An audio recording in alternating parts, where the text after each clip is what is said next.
Good morning children.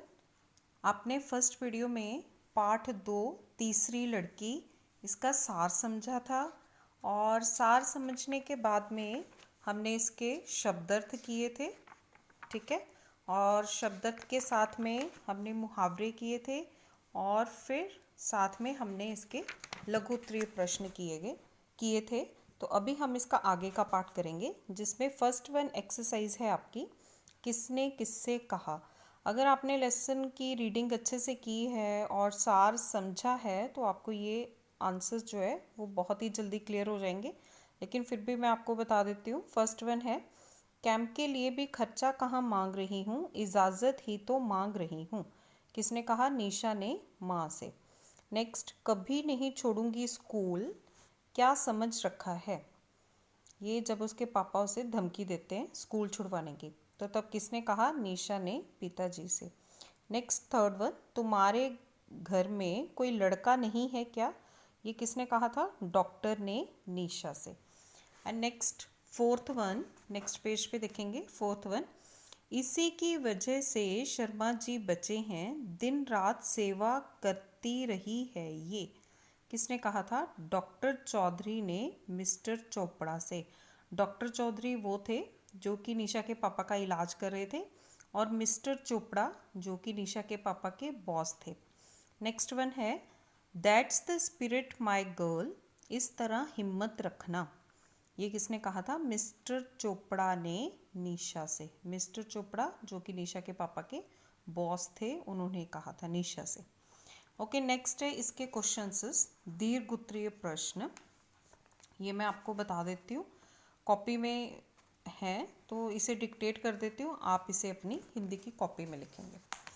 Okay, first one है दीर्घ उत्तरीय प्रश्न। फर्स्ट वन, वह बेटा है कुल दीपक है, माँ के इस कथन से उसकी किस मानसिकता का पता चलता है। जब वो अपने बेटे के लिए बोलती है कि वह बेटा है कुल दीपक है, कुल दीपक मीन्स परिवार को रोशन करने वाला, तो माँ के इस कथन से उसकी किस मानसिकता का पता चलता है। मानसिकता मीन्स उसकी कौन सी मेंटेलिटी का पता चलता है कि वो इस बारे में क्या सोचती है।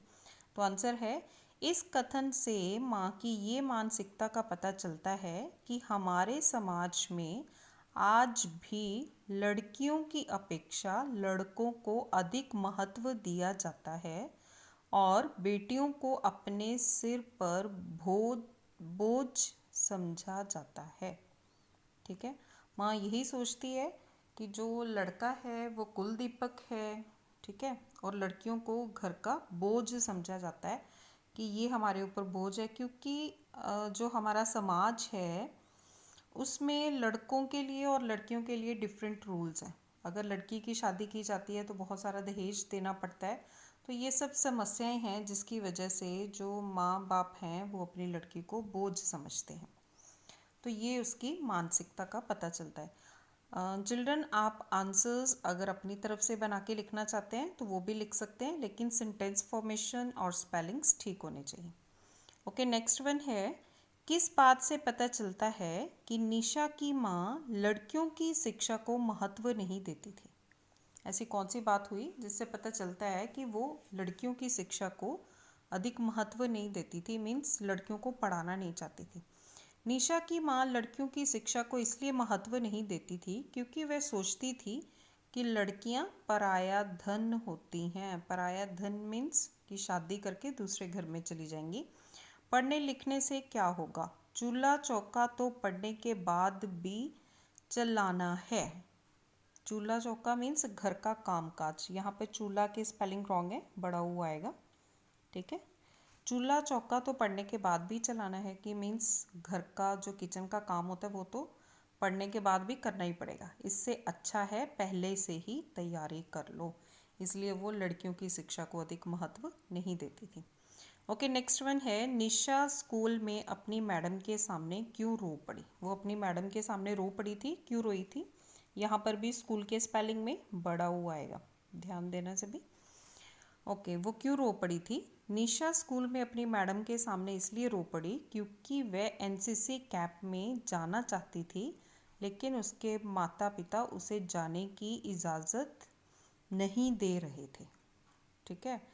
लेकिन उसके जो माता पिता है वो उसे जाने की इजाज़त नहीं देना चाहते थे या उसे नहीं भेजना चाहते थे, इसलिए वो मैडम के सामने रो पड़े। नेक्स्ट क्वेश्चन, आप इसे ठीक करके लिखेंगे, लेकिन उसके माता पिता उसे जाने की इजाज़त दे रहे थे, मीन्स नहीं दे रहे थे, यहाँ पे आएगा नहीं दे रहे थे, ठीक है। ओके, नेक्स्ट क्वेश्चन है आपका,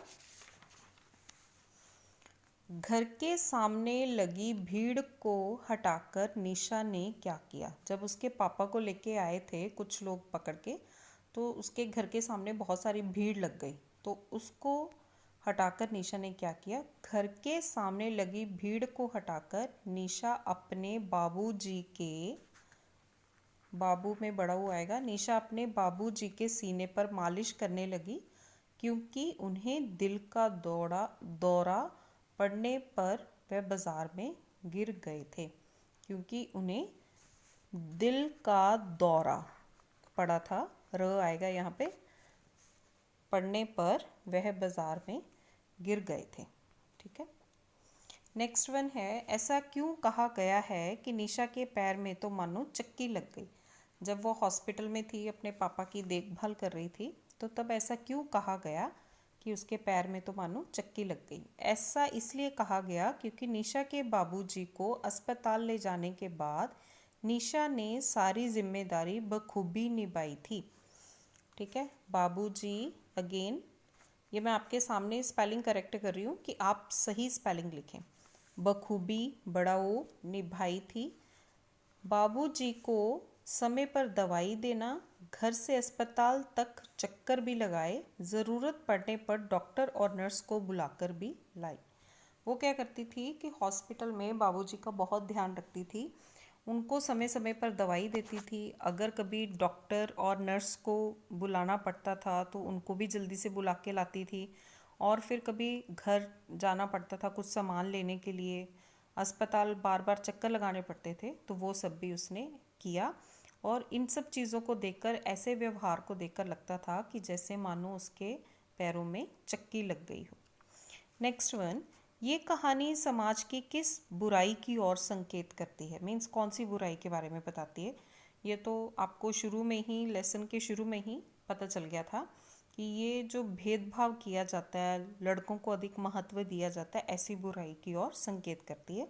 फिर भी आंसर सुनिए, ये कहानी समाज की इस बुराई की ओर संकेत करती है कि समाज में बेटियों को तुच्छ नज़र से देखा जाता है। तुच्छ मीन्स नीची नज़र से, नीची नज़र से देखा जाता है। लड़कियों को लड़कों के समान शिक्षा और अन्य ज़रूरतें नहीं दी जाती। अन्य ज़रूरतें, ठीक है, जो भी उनकी ज़रूरतें होती हैं वो नहीं दी जाती। बेटी बेटा को एक समान नहीं समझा जाता, ये जानते हुए भी कि लड़कियां विपत्ति के समय में भी धैर्य को नहीं छोड़ती। अगर कोई मुसीबत भी आ जाए तो लड़कियां उनका डटकर सामना करती हैं, पेशेंस को नहीं छोड़ती, धैर्य को नहीं छोड़ती, बल्कि अपने लक्ष्य की ओर बढ़ती रहती हैं। लड़कियां हिम्मतवान होती हैं, वो हमेशा ही अपने लक्ष्य की ओर आगे बढ़ती रहती हैं, तो वो धैर्य को भी नहीं छोड़ती। फिर भी जो समाज के लोग हैं इन सब चीज़ों में भेदभाव करते हैं, लड़का लड़की में भेदभाव करते हैं, लड़कियों की शिक्षा को अधिक महत्व नहीं दिया जाता और लड़कों को अधिक महत्व दिया जाता है, उन्हें अच्छे स्कूल में पढ़ाया जाता है, उनको कुल दीपक समझा जाता है। तो इस पार्ट से हमें ये शिक्षा मिलती है कि हमें लड़का और लड़की को समान समझना चाहिए, दोनों की शिक्षा पर उतना ही ध्यान देना चाहिए जितना कि लड़कों की शिक्षा पर ध्यान दिया जाता है, ठीक है। लड़कियां भी किसी से कम नहीं होती। ओके, ये क्वेश्चंस आपने अपनी हिंदी की कॉपीज़ में लिखने हैं। आंसर्स मैं फिर से कह रही हूँ, आंसर्स आप अपनी तरफ से बना के भी लिख सकते हैं। सेंटेंस फॉर्मेशन ठीक होनी चाहिए, स्पेलिंग्स ठीक होने चाहिए। चलिए, इसके बाद हम करेंगे भाषा ज्ञान। अब भाषा ज्ञान में आपकी फर्स्ट एक्सरसाइज है, दिए गए योजक शब्दों से ही शब्द चुनकर रिक्त स्थान में लिखिए, ठीक है। योजक मीन्स जोड़ने वाला, ठीक है, जो जोड़ें, किसको जोड़ें, दो शब्दों को या दो उपवाक्यों को। उपवाक्य मीन्स वाक्य का पार्ट, छोटे छोटे दो वाक्यों को आपस में जोड़े उन्हें उपवाक्य कहते हैं। और योजक मीन्स जोड़ना। दिए गए योजक शब्दों को सही शब्द चुनकर रिक्त स्थान में लिखें। यहाँ पर कुछ योजक शब्द दिए हुए हैं, ठीक है, उन्हें फिलअप्स जो है वो कंप्लीट करने हैं। यहाँ पर इसकी डेफिनेशन भी दी हुई है। जो शब्द दो शब्दों अथवा उपवाक्यों को आपस में जोड़ते हैं उन्हें समुच्चय बोधक भी कहते हैं, ठीक है, या योजक कहते हैं, ठीक है, जिसे इंग्लिश में बोलते हैं कंजक्शन। तो ऐसे कुछ दिए हुए हैं, जैसे एग्जाम्पल ही देख लीजिए, मैं ही हूँ डैश आगे पढ़ाई कर रही हूँ। ये उपवाक्य हैं, इन उपवाक्यों को जोड़ा गया है जो से। तो मीन्स जो शब्द दो शब्दों को अथवा उपवाक्यों को आपस में जोड़ते हैं उन्हें योजक शब्द कहते हैं।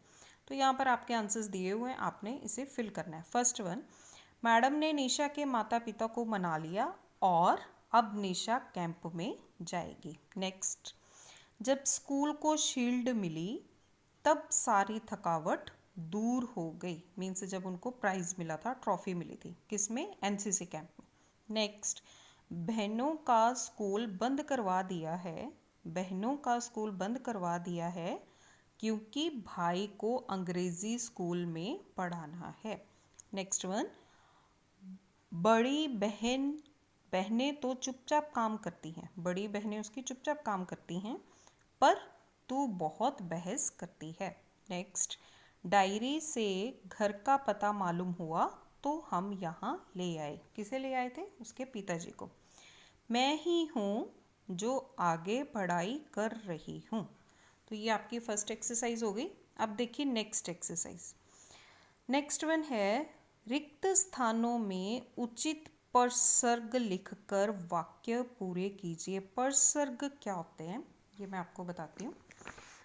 यहाँ पे देखेंगे सभी, परसर्ग मीन्स, इन्हें परसर्ग को कारक चिन्ह भी कहते हैं, ठीक है। जो परसर्ग होते हैं उन्हें कारक चिन्ह भी कहते हैं।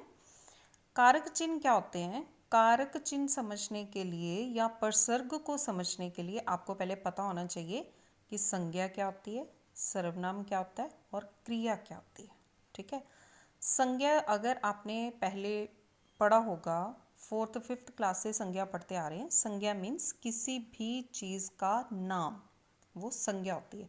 जैसे किसी व्यक्ति का नाम, वस्तु का नाम, स्थान का नाम, भाव का नाम, वो सब क्या होती है? संज्ञा। ये मैं आपको शॉर्ट में बता रही हूँ, अगर आप इसे डिटेल में पढ़ना चाहते हैं तो अपनी ग्रामर बुक में पढ़ सकते हैं।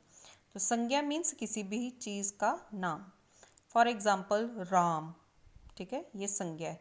किसी भी वस्तु का नाम, जैसे कि पेंसिल, मैंने ये पेंसिल पकड़ी हुई है तो ये भी संज्ञा है। स्थान जैसे पठानकोट, घर, ठीक है, ये सब संज्ञा है। उसके बाद है सर्वनाम। सर्वनाम क्या होता है? जो शब्द नाम के स्थान पर प्रयोग किए जाते हैं उसे सर्वनाम कहते हैं। जैसे यहाँ पर है राम, तो राम की जगह पर हमने शब्द लगा दिया वह, तो ये क्या हो गया? सर्वनाम। जो शब्द संज्ञा के स्थान पर प्रयोग किए जाते हैं उसे हम कहते हैं सर्वनाम, ठीक है। उसके बाद थर्ड आ गया आपका क्रिया। क्रिया क्या होती है? क्रिया मीन्स करना, कुछ भी करना, कोई काम करना, ठीक है। काम का होना या करना क्रिया कहलाता है, ठीक है। किसी भी काम का होना या करना क्रिया कहलाता है। अब देखिए, संज्ञा हो गया किसी भी व्यक्ति, वस्तु, स्थान का नाम, उसे हम संज्ञा कहते हैं। फॉर एग्जाम्पल जैसे मैंने यहाँ पे लिखा है राम, तो जब सर्वनाम होते हैं नाम के स्थान पर प्रयोग किए जाने वाले शब्द, मीन्स संज्ञा के स्थान पर प्रयोग किए जाने वाले शब्द सर्वनाम कहलाते हैं। जैसे वह, ये, अपने, ठीक है, ये सब सर्वनाम शब्द है। उसके बाद क्रिया। क्रिया मीन्स काम का होना या करना क्रिया कहलाता है। अब इसे और अच्छी तरह से समझने के लिए एक उदाहरण मैं आपको बताती हूँ। जैसे कि मैंने यहाँ पे कुछ वर्ड्स लिखे हुए हैं, शब्द लिखे हुए हैं। फर्स्ट है निशा अपने माता पिता बात गुस्सा आया। ये मैंने एक पूरा सेंटेंस लिखा हुआ है, वाक्य लिखा हुआ है। लेकिन क्या आपको ये वाक्य पूरा लग रहा है? कंप्लीट लग रहा है। ये वाक्य की कोई भी सेंस नहीं बन रही। निशा अपने माता पिता बात गुस्सा आया, कोई सेंस नहीं बन रही। इसकी सेंस बनाने के लिए हम कुछ वर्ड्स जोड़ेंगे, जैसे कि निशा को अपने माता पिता की, ठीक है, बात पर गुस्सा आया। अब ये सेंटेंस कंप्लीट है। निशा को अपने माता पिता की बात पर गुस्सा आया, ठीक है। यहाँ पर निशा जो है ये है संज्ञा शब्द, ठीक है। निशा है संज्ञा, किसी का नाम, जैसे मैंने आपको पहले बताया ये है संज्ञा। अपने, ठीक है, माता पिता की जगह पर ये यूज हुआ है तो ये हो गया सर्वनाम, ठीक है। और माता पिता अगेन संज्ञा, बात अगेन संज्ञा, गुस्सा अगेन संज्ञा। कौन सी संज्ञा? भाववाचक संज्ञा। आया क्रिया, कोई काम हुआ है तो ये हो गया क्रिया, ठीक है। तो जो शब्द संज्ञा सर्वनाम का संबंध किसके साथ जोड़े? क्रिया के साथ में, ठीक है। जो शब्द संज्ञा या सर्वनाम का संबंध क्रिया के साथ जोड़े उसे हम कहते हैं परसर्ग या कारक चिन्ह। फिर से देखिए, ये वाले जो शब्द हैं को, की, पर, ये इन शब्दों ने संज्ञा और सर्वनाम का संबंध किसके साथ जोड़ा? क्रिया के साथ में जोड़ा, तो इसे हम कहते हैं परसर्ग या कारक चिन्ह। आई होप चिल्ड्रन आपको ये समझ आ गया होगा। अगर अभी भी समझ में नहीं आया तो फिर आप इसे अपनी ग्रामर बुक में देखेंगे, एक बार उसे अच्छी तरह से पढ़ेंगे तो आपको और जल्दी समझ आ जाएगा। परसर्ग मीन्स कारक चिन्ह जो कि संज्ञा और सर्वनाम का संबंध क्रिया के साथ जोड़े उसे हम परसर्ग कहते हैं।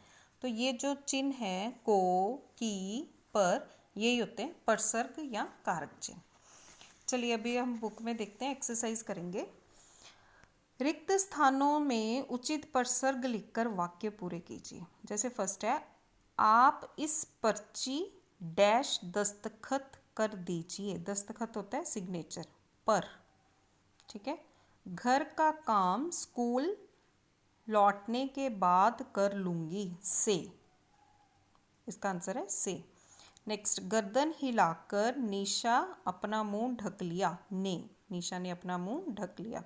नेक्स्ट वन, टीचर ने कैंप की तैयारी के लिए लड़कियों को बुलाया। नेक्स्ट एक्सरसाइज, नेक्स्ट सेंटेंस है आपका फिलअप। डॉक्टर साहब की जान पहचान से सब काम जल्दी हो गए। नेक्स्ट वन, निशा की जान पहचान से बाबूजी का इलाज फौरन शुरू हो गया। नेक्स्ट वन, इस होनहार बच्ची को खूब पढ़ाइए। नेक्स्ट वन, भाई को अंग्रेजी स्कूल में दाखिला दिलवाना है। तो ये आपके परसर्ग हैं। ये आपकी एक्सरसाइज कंप्लीट हो गई। यहाँ पर इसकी डेफिनेशन भी दी हुई है। संज्ञा अथवा सर्वनाम के जिस रूप से क्रिया तथा वाक्य के अन्य शब्दों से उसके संबंध का पता चलता है उसे कारक कहते हैं या परसर्ग कहते हैं, ठीक है।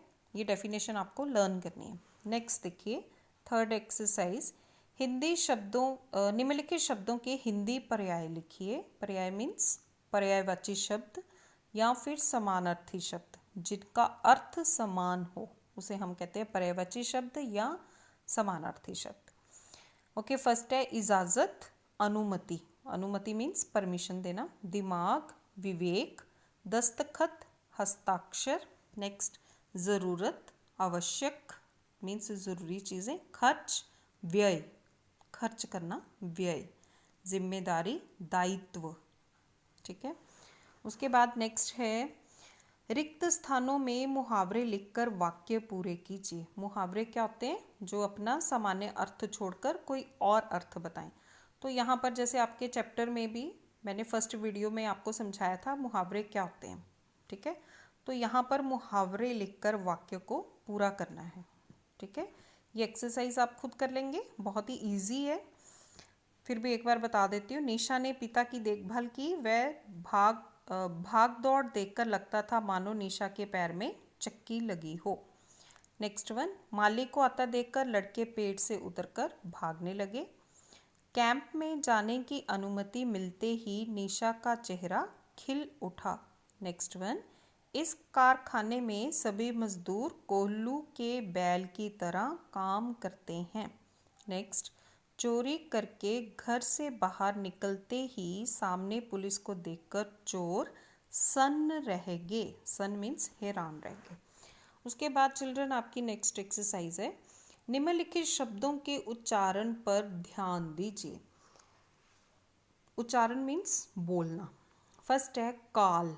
काल मीन्स समय, लेकिन ये जो वर्ड है इसे प्रोनाउंस करते हैं कॉल। ठीक है, इसके ऊपर इसे कॉल बोला है तो इसके ऊपर एक इस तरह से चंद्र बनाया हुआ है। ठीक है, इसे कहते हैं आगत ध्वनि। आगत ध्वनि। ठीक है, इसका नाम है आगत चिन्ह या आगत ध्वनि। ये जो चंद्र है, जब हम किसी वर्ड के ऊपर डाल देते हैं, शब्द के ऊपर डाल देते हैं, तो ये ओ की मात्रा देता है, ओ की आवाज़ देता है, ओ की साउंड देता है। जैसे काल, अगर इसे नहीं डाला है तो ये बन गया काल, तो अगर इसे डाला है तो कॉल। उसी तरह से जैसे आपके स्कूल का नाम है कॉन्वेंट स्कूल, तो जैसे कॉन्वेंट के स्पेलिंग होते हैं कॉन्वेंट। ठीक है, अगर हम इसके ऊपर आगत ध्वनि नहीं डालते, ये वाला चिन्ह नहीं डालते, तो ये बन गया कॉन्वेंट। तो हमारा शब्द है कॉन्वेंट। अगर हमने इसे आगत को डाल दिया तो ये बन गया कॉन्वेंट। आई होप आपको समझ आ गया होगा। उसी तरह से बाल, यहाँ पर बॉल, काट कॉट, टाल टॉल। ठीक है, हॉल हॉल। ठीक है, तो इसे बोलते हैं आगत ध्वनि। उसी तरह से जैसे मैंने आपको एग्जांपल दिया कॉन्वेंट और कॉन्वेंट, हमारा वर्ड कॉन्वेंट नहीं है, कॉन्वेंट है। जैसे हम बोलते हैं डॉक्टर। ठीक है, तो अगर हम ये ध्वनि नहीं डालेंगे, ऊपर चिन्ह नहीं डालेंगे, तो ये बन गया डॉक्टर, लेकिन वर्ड है डॉक्टर। ठीक है, आगे एक्सरसाइज है औ ध्वनि वाले कुछ अन्य शब्द लिखिए। तो ऐसे बहुत सारे शब्द आपको पता होंगे, तो इन शब्दों को आपको खुद लिखना है। ठीक है चिल्ड्रन, ये आपका चैप्टर कंप्लीट हो गया। आपने इस चैप्टर की पूरी एक्सरसाइजेस, मुहावरे और प्रश्न उत्तर, शब्दार्थ सब कुछ लर्न करना है, और मुहावरे वाक्य सहित अपनी हिंदी की कॉपी में लिखने हैं और प्रश्न उत्तर भी अपनी हिंदी की कॉपी में लिखने हैं। Okay, thank you children.